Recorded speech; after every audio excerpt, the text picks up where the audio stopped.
мына жаңа ой деп жатсыз ғой адамның, иә, сондықтан мен қазір қолымда ағам келді, ол кәдімгі жын, қарабақсылық, мынау қалай байланысты болады олар, қалай сұрап тұрсыз? Енді жалпы жын дегеннің өзі Әзірейіл деген ең сол жындардың десі ғой, патшасы. Әзірейіл жындардың патшасы, қарақуат, Алланың ғайбат күші, ажал. Оны оттың жалынан, яғни от өртеп кетеді жүрген ажал. Енді ол жын деген кезде адамдағы жын бөлек та. Жалпы жын деген жаратылыс, ол қуат қой, қара қуат. Онда ешқандай ақпарат жоқ. Онда қара қуатта онда білім де жоқ, онда не де жоқ. Алладан қандай не жазылады? Періштелік қуат қой енді. Сол келіп өндіреді. Соны енді ол бір жағынан ол жын қуаты адамзаттың несібесі ғой, қозғалысының. Бізге сол енді сол мына біздің темізге қарай бейнелет. Біз ана ұрықтан дейден жаралдық, шешеңнен ақпарат қой енді. Жаңағы ананың сүтінен, соның бар ақпараттар келді. Енді соны бейнелеу үшін, соны ана іс әрекет қозғалысқа айналдыру үшін, сол Алла тағала ғайбат құсы жын қуатын. Бізге ана қабілеттер, ойлау, көру, есту қабілеттерін беріп қойған, үшеу. Осы үшеуіне қара қуат кіреді. Біздің көру, ойлау. Сол кезде біз сол қара арқылы анау бейнеленеді. Қараның ішінің өзі 9 түрлі жарықтан тұрады да. Түннің ішінде түндері, түннің ішінде күндіздің бары білмекті. Сол қара арқылы бейнеленеді. Біз қараны не қыламыз? Соны іс әрекет ол қимылға айналады. Ана бала кезде бейберекет қимылдайды ғой. Не істеп жүрген өздері де білмейді да. Сол қара қуат қой. Ана қараны жағады. Сөйтіп, бірақ оны бағыттап отыру керек, тәрбие. Әрине, мынау дұрыс емес, шектеу қойып, сөйтіп адам қалыптасады. Сонда ол қаншалықты бала кезде ана қара қуаттарды дұрыс іс әрекетке айналдырады, сонымен барып оның болашағы пайда болады. Енді бала кезде сол дұрыс іс әрекетке айналдырғаннан кейін қара қуат не қалғанда, яғни сен былай түсіндіруге болады да, бұрынғы жағында ана патшалар әуелі у ішетін болған, жаймен, азыздан. Көбейте береді, сосын барып бір-біріне қонаққа барғанда бірін өлтіру үшін у береді ғой. Ана у ғой уланбайды. Сол сияқты ол да қара да сондай міне. Ол у ғой адамға беріп тұрған. Яғни айтқанда ол көміртегі. Углекислый газ. Сол бізден айтты, балалар боғына дейді ғой. Сасық иісінен білуге болады да. Сол біз сасықты солай сасық иісті меңгеру арқылы. Ал қара қуат деген оны сол ғана сасық иіс солай меңгеру арқылы біз қалыптасам, біз иммунитетіміз қалыптаса береді. Сол бала кезден сол ана өзін шектеп, ұят, ненің бәрін білгеннен кейін, енді ол үлкейген сайын оның көлемі арта береді енді. Біз анау көбірек алуымыз керек болады да. Сонда біздің іс әрекетімізге Алла тағала соны қосып отырады. Сонда тәулігіне 72 рет ақыл, жан, жын Алланың назары болып тұрады. Ақыл, жан, жын, осы үшеуі қосылып тұрады. Бізге сонда жан қуаты қосылып тұрады, бізге ақыл қосылып тұрады, жын қуаты қосылып тұрады. Үшеуі қосылып тұрады. Міне осы үш нәрсемен біз өсіп өнеміз. Сөйтіп қай нәрсені меңгерген сайын сен соны көбірек ала бересің. Көп қозғалғаннан, көп әрекет істеген, көп бейнет көргендерден қарасаң түбінде олардан ақылды сондай шығады ғой. Сонда Назарбаевқа бір ненің болғаны, ол ана қара жұмыс істеді ғой, металлург болды. Соның үлкен несі болды оған, сонда Алла тағала оған ілімді берді, осындай басшылыққа келгеннің өзінде бар. Тоқаев онда маған, ол тек біліммен келген. Бір қалыпты біліммен соны. Сондықтан онда сол қараны меңгеру қабілеті. Сол енді қазіргі енді қара қуат тағы қандайдан болады? Мына Құран арқылы да, қазіргі осы мына масқаппен біз сол ана арабтардың несіне жалғанды жастар, оның бәрі іс әрекет қылған жоқ, Құран арқылы меңгеріп жатыр. Ана ол мұнымен қоса қара күште келіп жатыр. Сол өңірттен кәдімгі салап, бірден боқтап, кәдімгі қол жүр қалып жүретін бар, ана күш сыймай барады да. Толбаған қара қуатқа. Ана ақылы несі жетпейді, оған басқара алмайды. Сол кезде шамалы ашылғандан қолына қару алып шығатын бері солай міне осылай басқарып отыр. Ана жындарға жалғанып жатыр да. теріс ақпараттың жындарға ана Құран арқылы жалғанып жатыр осылай. Сөйтіп қазір қарасаң, ана қара қуат сол сөзсінбейді оны. Сәл біріне айтсаң, ол көтеріліп шыға келеді да. Оны қолдан дайындап жатыр мына әскер. Олар енді қарап отырсаң, сол қаншама мен араптан оқып келіп намазын ауылда қарапайым жүріп, еңбек етіп жүргендердің ақылы олан екі есе жоғары тұр да. Олардың ешқашанда жаңағы террорист, экстремист ешкімде шықпайды олар. Жоламайды да ол. Олар жұмыс істеп жүрген. Сондықтан әр нәрсені өзінің несіне іс әрекетті біз сонда ана ой жын болып келеді. Ой жын болып келеді. Сондықтан біз оны іс әрекетке айналдыруымыз керек. Спортпен айналысу да сол. Ана жын қуаты ғой. Қара қуат. Соны алды да ол іс қимылға айналдырып, ендігер кейін не болсаң, Паркинсон неше тұрған буын бар, ауру болып, спортшылардың ертең өмірден өтіп кетуі, қазақта айтқан ғой сонда, асық ойнаған азар, топ ойнаған тозар деп. Тозады шын бана, ана қара аяққа жинап алғаннан кейін. Енді сол, мысалы Сарқытжан апамыз тұр ғой. Сарқытжан апамыз қанап өмірге ұрпақ алып келді, ол мұғалім болды, сондай кәдімгі қазақтың несіменен сол сақтап өмір сүрді ғой енді. Адамгершілікпен. Бірақ алды да сол енді қасиетті етті, қасиетті қыспағы деді да, Құранға жалғанды да, ол ана қасиетті меңгерген жоқ ана қасиет. Керісінше Құран арқылы ана арабтардың қасиетін меңгерді. Сөйтті ортатып, сөйтті, ол ана қара қуатты, ана Құранмен бірге қара қуаттарды қуатты күшті жинай көрді, оны жұмсаған жоқ. Ақырында аяқтан мешел болып барып келді ғой. Мешел болып келді, енді оны қалай, оны ата бабалар арқылы жақты. Әйтеуір қимылдап қазір қарасаң, бұрынғы Сарқытжан апамен қазіргі Сарқытжан мүлде бөлек. Қазір қарасаң, өзі жүріп, іс әрекет бәрін, бұрынғы намаз оқу, бәрі кәдімгі біздермен бірге не болады. Ол неге сол іс әрекеттерді қалай не әруақ арқылы жағып жатыр енді. Әруақ арқылы.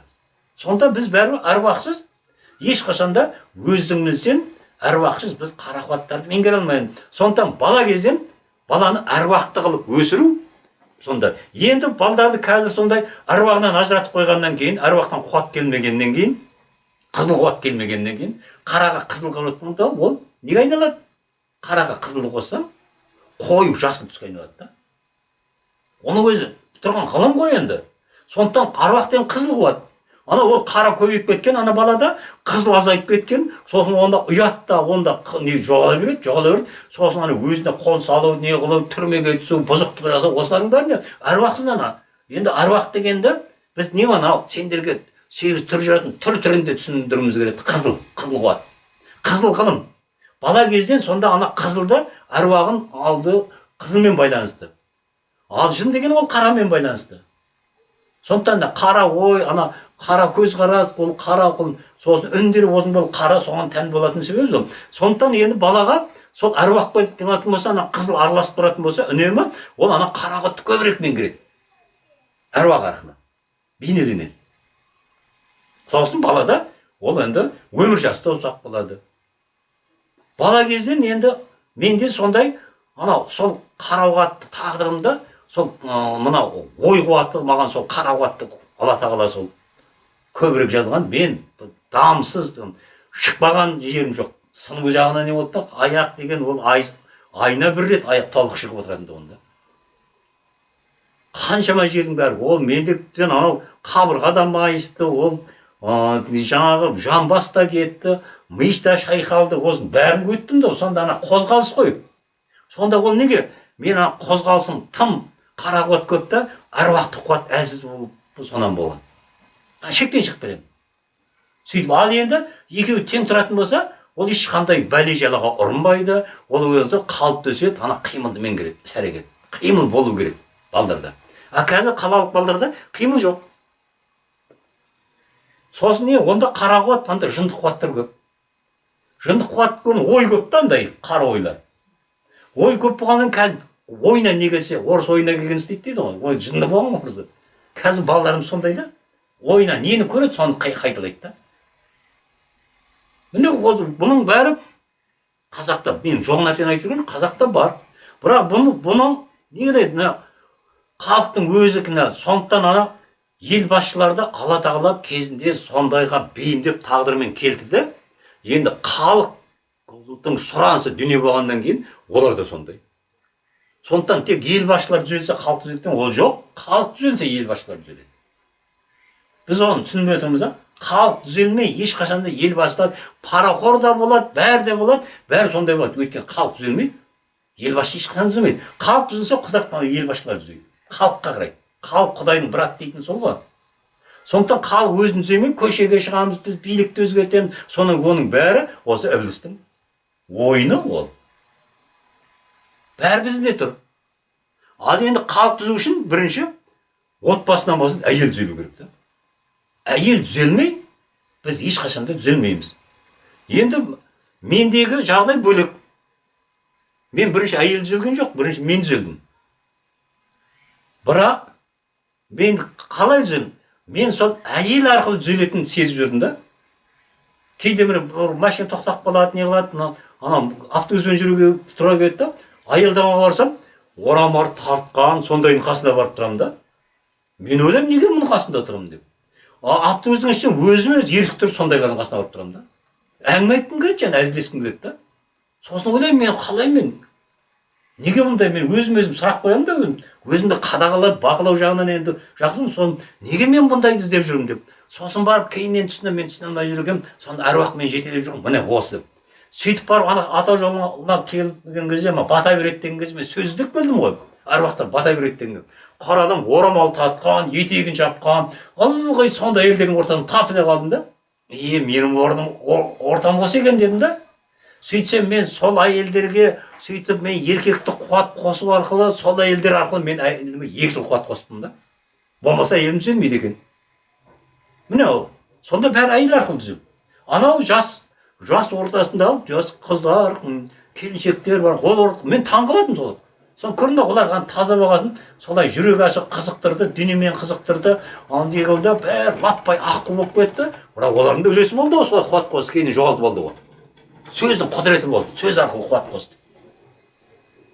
Әруақ сөйледі, жүректен өтті, сөз арқылы бейнеленді бәрі. Біздің қап-қарамыздың бәрі қоңырға айналды, сия көкке айналды, сөйтті, сосын бірте осылай түзелдік. Бұл мінекей қазіргі айтылып жатқан сөз, бірақ бұл енді 2 жылдан кейін бұл түсінікті бола бастайды. Кейін 2 жылдан кейін қазір енді не? Қазір біздегі сол осын тарату, мына ортабың тоқтап қалды. Қазір жоғары биікті мен ұстап тұрмын, сосын қазір төменгі Уәлибайың не, Мұратқаның не, Айболатың не, мен не, бірдей арада ешқандай кедергі жоқ та. Аллардың айтқан зу өтіп маған келеді, менің айтқаным зу өтіп оларға барады, сосын қарама-қайшылық туындап жатыр да. Біріміз түсінбей жатқанымыз. Ол сатылап болу керек еді да. Олай емес, бұлай еді, арада іс-әрекет тұру керек еді да. Біз сондай арада саты жоқ. Арада ешқандай бір не жоқ, кедергісі жоқ. Міне осындай жағдай болып жатыр. Сондықтан біз осындай не қыла алмай жатырмыз. Алға жылжи алмай жатырмыз. Ол үшін арада сол еркектер қазір сол қызмет жасау керек, соны меңгеру керек. Әркім өзінің дәрежесінде сондай күресу керек. Онсыз біз тағы да тұрмыз. Енді бір десе Құдайдың нығметі, мен де қазір бұған ешқандай қамсыз отырған, әйтпесе сенім жоқ. Мысалы, ол қазір экстремизм, терроризм дегеннің бәрі өтірік орыстан пайда болған нәрсе еді ғой. Ертең 2-3 жылдан кейін бұны өзіміз күлетін боламыз. Осының бәрі сөздің бүлік, ол бұзақылық, ол терроризміне, милицияңне бәрібір емес бұлармен күрескен. Ешқандай айырмашылық та. Ол бірақ МВД болу керек та міне. Оны бөлек терроризмі, күні ұлттық қауіпсіздік па?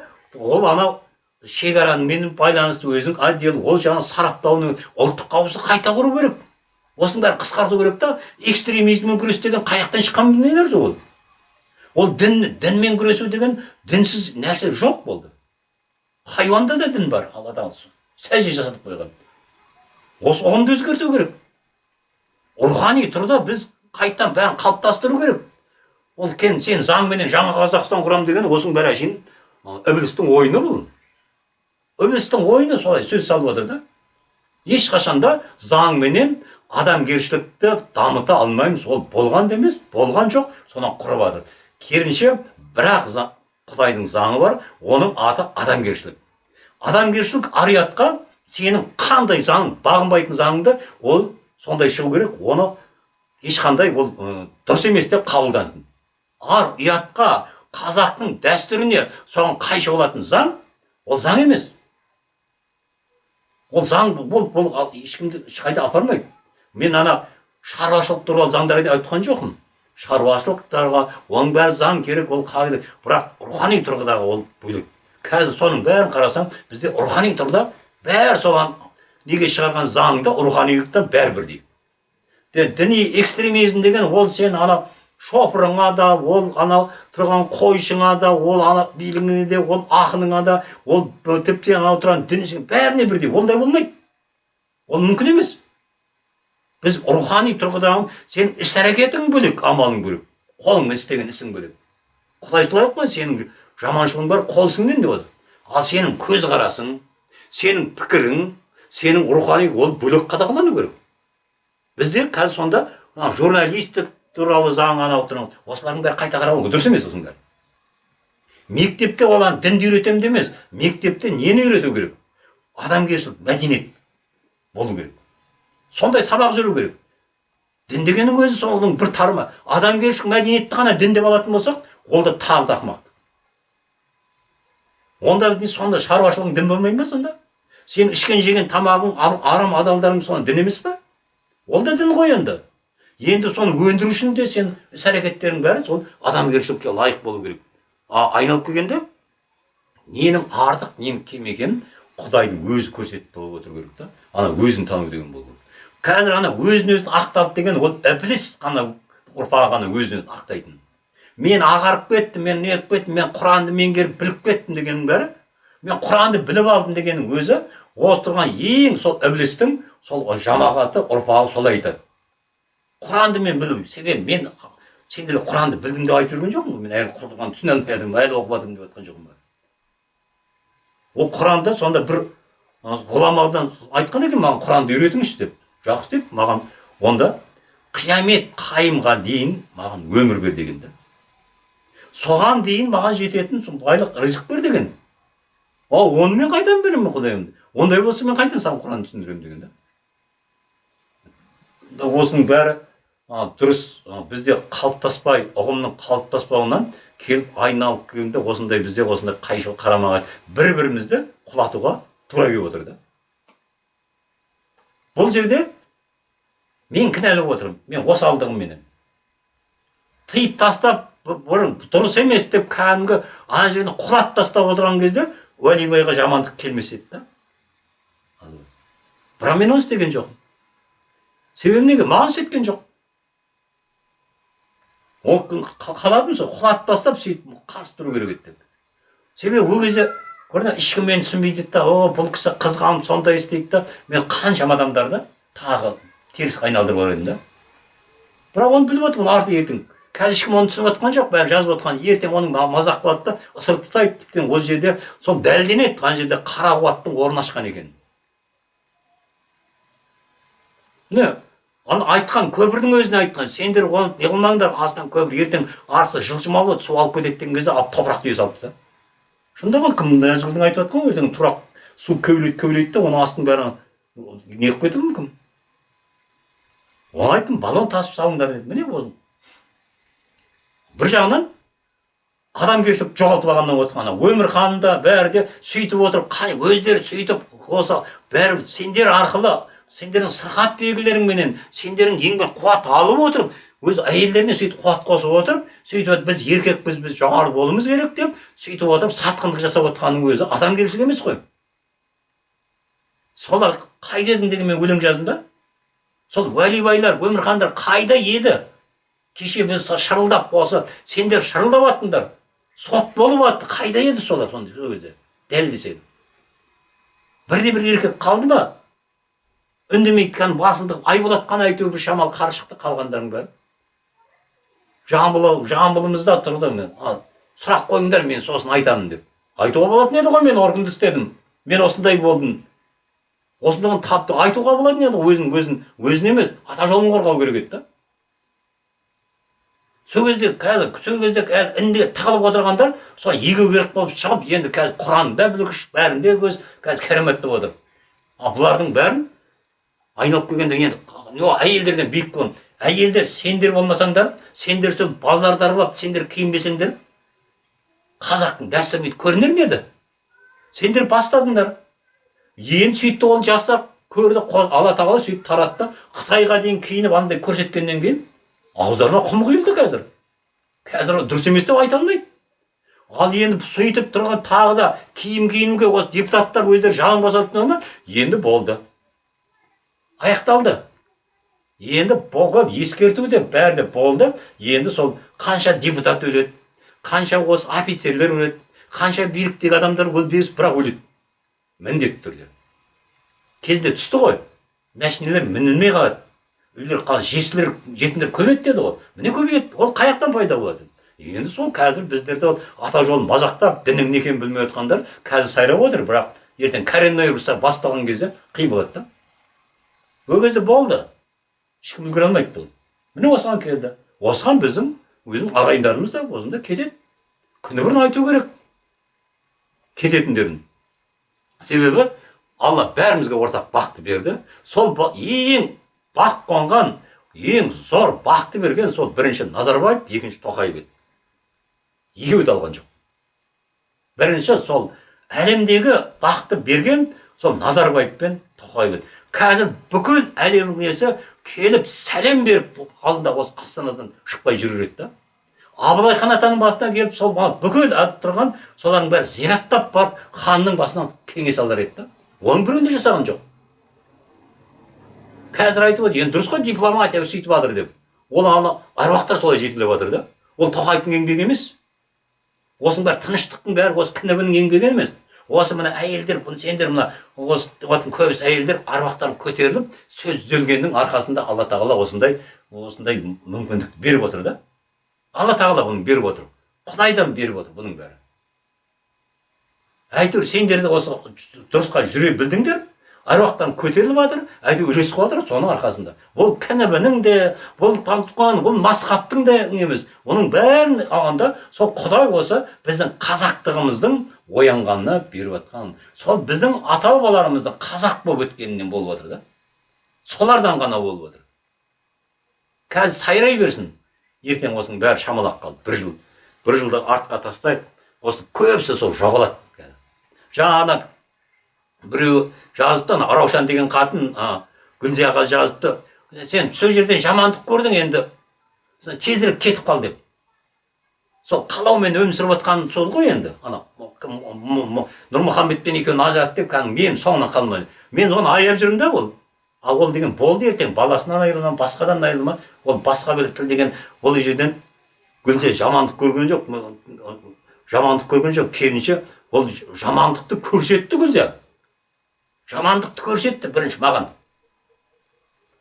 Түрін көрдім мен. Бірақ аманат деп шыдадым соңына дейін.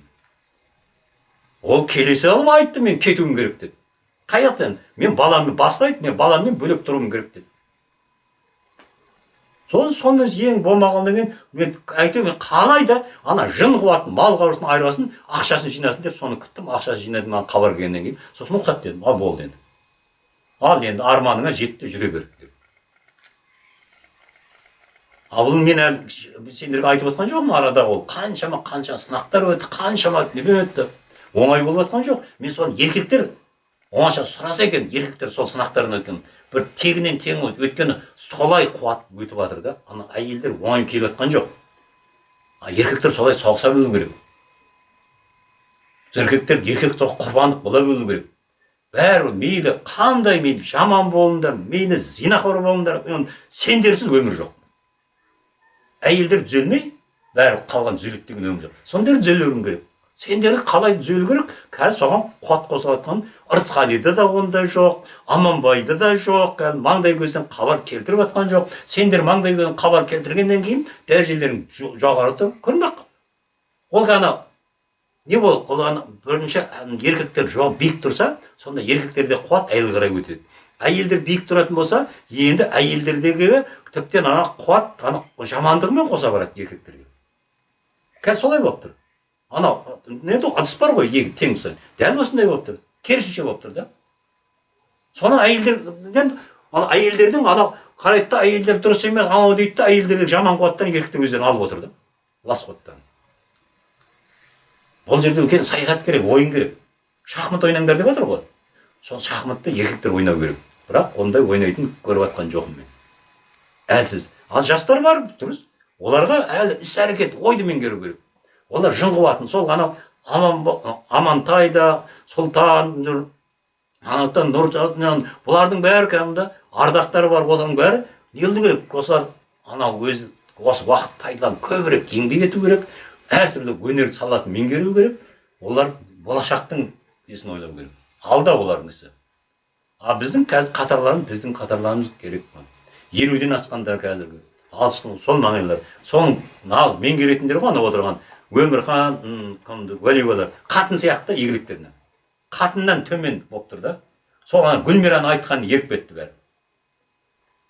Не деген масқара? Соны қағба салуға деген, сонда ақылы бар, білім бар адамсам, айналайын, мен соған қағбаға лайықпын ба деп ойлау керек. Қағба деген ол ана Ыбырайымға кезінде Құранда тапсырма берген. Ол оңай нәрсе емес қой кез келгені. Және Абылай қандай ханның басына дейін сол бір кішкентай 4 бұрышты кірпіштен силикаттан қоя салып қағба деген бұдан артық қандай масқара керек? Біз қай заманда өмір сүріп жатырмыз? Не деген масқара мына?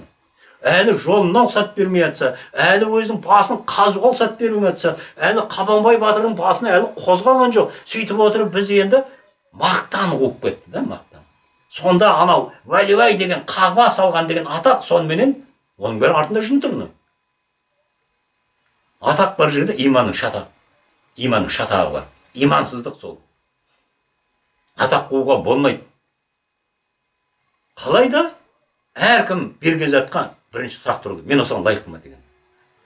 Ұяла білу керек та. Құдайдан ұялу деген сол. Алла тағала мен сенің бергеніңе лайық емеспін. Құдайдан ұялу керек. Қазір Құдайдан ұялмайды, соған мен лайықпын дейді да. Бұдан неге артығырақ бермейді? Бұдан да мен артығына лайық едім дейді да. Көбісінде ой сондай жүр да. А мен ой оқу деген сол, ана үніне қарап, қимылына қарап, іс-әрекетіне ана ойын түсініп қоямын да. Міне баста берген қасиет. Іс-әрекетіне қарап, ойын түсініп қоясың. Қазір болса, ана қысқа Айболаттан да болды. Ылғи 17 минут андай болды да, соларды кеше қарап отырсам, ылғи сол қысқаларды сотқа ұсынған сондай. Ана оны келгенде, ең болмағанда 25-30 минут болған кезде көбісі түсінбейтін еді ана сөзді. Ұқпайды. Қазір біз енді сол 1 сағаттан да жоғарыға шығару керек. Сонда еліктен өтеді да, керегі жоқ, ана қысқа қылып түсіндірудің ана теріс түсініп қалады бәрі. Ана ұзартқан сайын, көбірек деген сайын ұйықтап кетсін онан да дұрыс. Ұмытып қалсын сол айтқанның бәрін. Солай өйткені оны болашақ тыңдайды да, 1 жыл, 2 жылдан кейін тыңдайды. Енді қазір осылай қыламыз. Үнемі үлкен қылып салып отыр ол. Тіптен кәдімгі 1,5 сағат қылып 2 күнде бір рет салатын қыламын. Болмас, солай қылған көшеміз енді. Сонда ананы тыңдап отқан кезде жарысына барады да, қойшы осы шал не былшылдап отыр дейді да, қоя салады. Маған осыны керек. Мен оған тіптен қуанамын, оған ренжімеймін. Сөзді жоғалтқаннан гөрі осылай сақтағаны, Абай атамыз солай сақталған ғой. Абайды ана орыста түсіне алмады.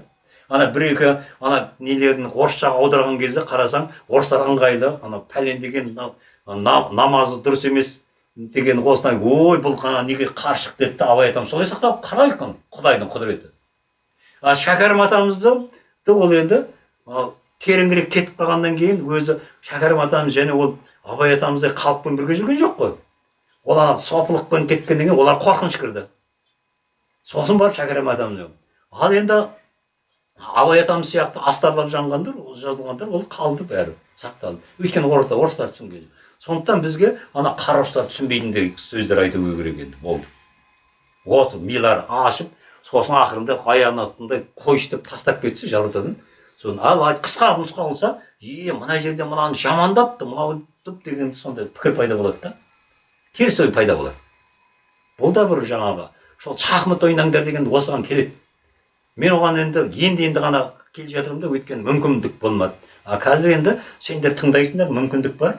Сосын осылай, ол күнде салып тұру керек болса, мен қысқадан салдым. Күнде салып тұру керек. Әбден не қылу керек болды да, тоқтатпау керек болды. Енді бірте-бірте осылай жаңа арасын ұзақ қылып, санаулы адамдар ғана тыңдайтын қылып саламыз. бір қалыпты осы деңгейде осыны жаңағы түсіне білу, ойлана білу, бір деңгейде жаңағы халді қалай ұстап тұруға болады? Құдай қалауымен бұл жердегі біздің бір-ақ нәрсеміз бар. Ең бірінші біз уақытты қадірлеуіміз керек. Уақыт емші, уақыт төлеші. Уақытыменен әр берілген нәрсені уақытыменен сосын бізге берілген аманат түсіп жатыр ғой. Сырқат белгі, сол амалдар, мына ата жуанның өзінің амалдары 4-5 күні оразаны ұстау. Мысалы 40 күн шілде оразасын ұстадыңыз ба? Ұстаған жоқсыз. Көрдіңіз бе, қорқыныш кіріп кетті. Ол айдың толуымен байланысты 3 күн оразамыз бар. Сосын таңменен намазды міндетті түрде таңды қарсы алу керек. Түндегі нәпіл оқысаң, түндегі нәпілің бар. Сосын енді киім, тамақ, осыларды бір қалыпты үзбей орындау керек. Мен мына ұятты, пәленге барайын деп бас киім шешіп салып, ұятты мен деп. Немесе мына ұятты мен дәм ауыз демесем деп, дәретсіз, яғматы өзін сәйкескен сүйген тамақ ши салу. Осылардың бәрі айналып келгенде, сен өзің сол халіңе әсер береді. Алладан келетін несімен тоқтатасың өзің.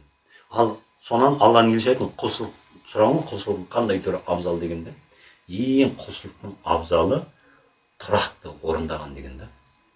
Сондықтан біз істеген нәрсеміз тұрақты болу керек.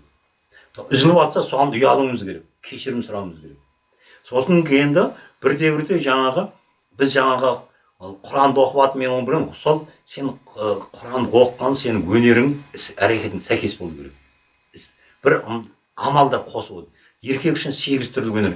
Әйел адамдарға сол бұрынғы біздің аналарымызға жалғану үшін солардың істеген әрекеттерімізді, ұрыш қиыру, тоқыма тұру, кілем тоқу, сиырды қолмен сау, күбі пісу, айран қосылардың бәрін от жағу, бұрынғы неге қайттан келу керек солар. Сонда бұрынғы аналарымызға жалғанасың. Иістік деген дәрежеде. Сол тұрақты үнемі сонда жетілдіру. Сосын ең маңыздысы бұл сөз. Сөзді меңгеру ең қиын. Соны садақаң, зекетің, зиратың, осылардың бәрі тұрақты қалай саған беріп тұр, сонда ақпарат келіп, сонда отыру керек. Ал енді қойшты оның арасында дүниелік ісіңден араластыратын болсаң, онда әрине сен халден айырыласың. Хал деген ол өте нәзік нәрсе. Соны қалыпты ұстап тұру деген, бір қалыпты ұстап тұру маған да қиын. Мысалы, маған қиын болмау керек те, себебі неге? Менде ешқандай бір мұқтаждық жоқ қой, Алланың бәрін алып тастаған. Бірақ соның өзі маған қиын да. Өйткені амал жоқ, мен кейде сендерге қарай бейімделемін. Амал жоқ, төмен түсуге тура келеді. Сол әңгімелерді айтуға тура келеді. Сонда бір мен қазір өз кезде Яссауи бабамыздың халін енді түсініп жүрмін да. Қатын баладан балтамен шаптым нәпсін деп. Сөйтіп жердің астына кірдім. Сол жердің астында жатып қана бір қалыпты хал ұстау. Болмаса қиын. Қалайды үзеді, ашуландырады, неше түрлі айтқызады. Кешегінің өзі мен игілікке ашуландым. Киіз үйдің алып қиратып атқанын тігіп тұр ғой, енді уәде мен айтым, сен уәде бердің ғой еркек тұрғысында деп. Құрып баратсың ғой, сен осыдан жоғалтасың ғой деп. Ұрсып тұрып айттым. Жоқ, қайта оны. Мен сен пайғамбар деп едім деген сияқты оттап тұр да әңгіме. Міне осындай. Сондықтан ол хал ұстау деген ол оңай емес. Ашуланбай тұру. Сосын енді сенде ашу бар ма? Сенде ол жын бар. Яғни қара қуат, теріс қуаттар, жындар бар. Соны Алланың елшісі не деген? Сендерге ашу келсе деген, жерге отырыңдар деген. Қарашы, жерге отырыңдар деген. Онда да ашу кетпесе, дәрет алыңдар деген да. Онда осы жағдай өткендегі мешітте тұрып сабап ұрып жүргеннің осы ашу ғой, Құран арқылы жинап алғандығы. Ешқандай іс-әрекет болмағандығы. Ол енді біз отырған кезде не істейміз? Жын деген біздің көлеңкеміз бойда бар. Ол сен отырғанмен ол түрегеліп тұрады. Жын ешқашан ұйықтамайды. Біз ұйықтаймыз ғой. Қатты диван жының ана жерде бір жерде тұрады. Сен оянған кезде, тұрған кезде ол жалғанады. Жын жатпайды ешқашанда. Жында жатып деген жоқ. Жатқан кезде сен адамға айналасың. Төсекте жатқан кезде. тұрсаң шынға қосыласың. Осылай алла тағала ана бір ана кітап сияқты ашылады. Жатқан кезде кітап ашылады. Сосын тұрған кезде қайттан қосыласың. Сондықтан сол ол тік тұрған қуат, бойыңдағы қуат. Енді сол тік тұрған сол бой жетті дегеннің өзі әйелдер соның ішін толтыру керек. Оның іші бос болмау керек. Ана тұрған бой, сен ұйықтаған кезде аның іші бос болса, ол сонда сен түсіңде, неңде бәрі соған байланысты өзгереді. Сондықтан ол сол сен тұрған анау тұрған қоршалған сенің ол үйің айналып келген айналады. Сауытың. Соның іші бос тұрмау керек. Бос тұрмау үшін не істеу керек? Іс-әрекетке толы болу керек оның үшін бәрі. Үнемі сол әртүрлі іс-әрекет өнермен айналысу керек. Сосын енді тұрақты біреуге сен мынаумен айналыс, сен мынау деп қалған, үнемі сен өзің сол түс көру арқылы, түсіңді жору арқылы үнемі ізденісте боласың, үнемі оқыдан, үнемі тұрған кезде қашан өлгенше сол қимыл, іс-әрекет, қабарғанмен әрекет. Яғни бұл жерде қазіргі біздің арамызда бірлік онша біз өзің арамызда енді, бірақ жалпы көлем тұрған кезде бірлігіміз дұрыс емес. Бір-бірімізді жек көреміз, бір-бірімізді дегеніміз неге ол? Осыдан нені? Біз қайны ата жол бәрін бір үйдің ішінде болуымыз керек. Бірақ біз бір үйдің ішінде жүріп, біз ішімізде ұрыс керіс, ішімізде дау-дамай болады, берекет кетіп жатыр да, құт қашып жатыр. Ол неге? Мысалы, сізге келетін ақпарат, қуат сіздің бір жек көрген біреуіңізде тұр. Заңдылық бұл. Маған да сондай. Сондықтан бұл жерде бір адам сен пір болып, мен айтқанымен жүресің, мен Құран оқып алдым, енді мен болды, менің артқаннан уәли-уәлидің артқанымен болды болмайды. Бізде парламент басқару. Міне парламент деген қазір атау жолында тұр. Сондықтан бәрінде қазір мен қарап отырамын да, кімнен келер екен деп. Аяқ астынан басқа жақтан келеді да, хабар келеді. Сол маңдай көзі хабар келтіру жетіспей жатыр да. Егер де маңда тұрақты түрде біз осындай тұрсақ, жүйеде тұрсақ, маңдай көзі қарында сен кез келген сұрағыңа басқа жақтан жауап келіп отырады да. Ол саған беріп отыр, өзің танисың. Мен мынандай деп сұрап едім, мынау жауап келіп тұр ғой деп. Сондықтан үнемі сол хабарларды електен өткізіп отыру керек. Сондықтан сол бір-біріңе сол хабар келтірушіңдер бір-біріңе айтып отыр. Мен мынандай көрдім, мынандай көрдім деген. Бұл біз әлі жүйеленген жоқпыз. Оның бәрі алда әлі. Енді келе жатырмыз. Сондықтан қазір мен үшін түс көретін, мен үшін хабар алатын еркектер болу керек. Бұрын бар тұғын бір-екеу жоғалып кетті. Қазір мен де бір өзім. Мен үшін бірде-бір еркек мен үшін хабар ала алмайды. Сондықтан мен қазір құлаян байлау сияқты да. Мысалы, сол хабарды Орысқалидан келсе, Құнекеңнен келсе, анақтан Нұрғисалар айтып отса, ол да бұл бөлек. Ол кезде басқаша болады. Мен сонда Алла тағала солай Нұрғиса арқылы басқарып отырады. Оған хабар келеді да, ол Нұрғисаға айтты, мен шешім шығарамын. Бірақ оны көріп отқан Нұрғисаға береді. Сол сияқты басқа Қонысбайға береді, немесе соларға береді да, сосын ол айтылады, мынандай хабар келді. Демек, мен өзімдегімен қосамда, мен шешім шығарып отырамын. Олай, Алланың елшісі пайғамбарымыз да сондай болғанда. Әйелдерден келеді хабар. Сол хабарларды жеткізген, сол іс басындағыларға ұсыныңдар деген хабар. Сондай болып та, сонда біз парламент басқару ғой, бәрі іске, сондай енді мысалы уәли-уәли ұсынды ғой, қағба деп. Мен қоя тұр деген қоя тұру керек еді. Күтуіміз керек еді. Ондай болған жоқ. Ол болды, мен бикке шығуым керек еді. Анаудан кім Гүлмира қосылды, бәрі қосылды, тіптен ақша бермейтін деген зорлаған, сөйтті алды енді қуатты шашып келіп жүрді жинаған. Ал енді осы сөзім өтірік болса, мен бұны бекер айтып отқан жоқпын. Көрейік, бір ай аяқталсын, сонан кейін. Енді болды. Алла тағала берген бақты уәли-бай соның қадірімен, ол бақты солай берді, ол солай қылып көрсеткен шығар. Мен жоққа шығармаймын, өйткені жақсылық қой. Мүмкін болашақта айтуы ол қағба деген мүмкін уәли-байға бір сондайға беріп тұрған шығар. Ол алды да ана мазақ қылды, енді болды. Ол ұялу керек еді, соған ойлану керек еді. Алла тағала бердің, мен күтейінші, мен бұған лайық, мен әлі оған табысым да жетпейді. Мен жұрттанбаймын, мен ақтағымды атымды шығарам деп керек еді.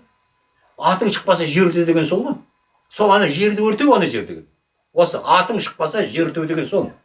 Ол жерге ол лайық емес еді ғой. Көпшілікпен істеуіміз керек еді. Киіз түгелді ма, ол келіп ақ осында келіп қойса, неге біз көмектеспейміз? Я айтса, осы міне уәли-бай қоян деп отыр, бәрі батасын берер еді, халық зиратта болды. ұрлық жасағанда апарып қойып кетті. О, анау мен Абылай ханның сарайын тұрғыздым деп. Бәрі ұрлық сияқты жасалды да, тығылып жүріп. Осында жүріп бәрі тығылып жасады ғой. Ұрлық қой енді, мен қан алдында айттым. Кім игілік абай бол. Ол дұрыс емес нәрсе деген кезде үндемеді. Ол аян көрді ғой дейді да. Қарашы енді, ол топастық қой енді, ол аян көрді ғой деп. Сонда мен маған деген не бір келіп жатыр мен аян көрдім деп. Кейбірсе ұрысып тастаймын, мен жауып тастаймын. Себебі оған көрсетпейді ғой, мен туралы нені оған қалай көрсетеді. Мен сізді көрдім мынандай деп кәдімгі тұрады да, оның бәрі алдау ғой соның бәрі. Дұрыс, маған мен туралы өзің адам болады. Мен туралы кімге көрсетсе, Нұрғисаға көрсетсе, оған мен дұрыс, онда ол ішінде қатесі қандай, оның жетпейтіні қандай деп мен солай боламын ғой. Ал болмаса енді өзі әлі дәретінде намазында дұрыстай алмай жүріп, мен сіз туралы аян көрдім деген ол болмайды. Міне осының бәрін біз айналып келгенде біздің қазір ақылымыз жетпей жатыр. Өзіміздің ақылымыз, өзіміз тану, адамгершілігіміз кем болып жатыр, өзіміздің танып кем болып жатыр осындай.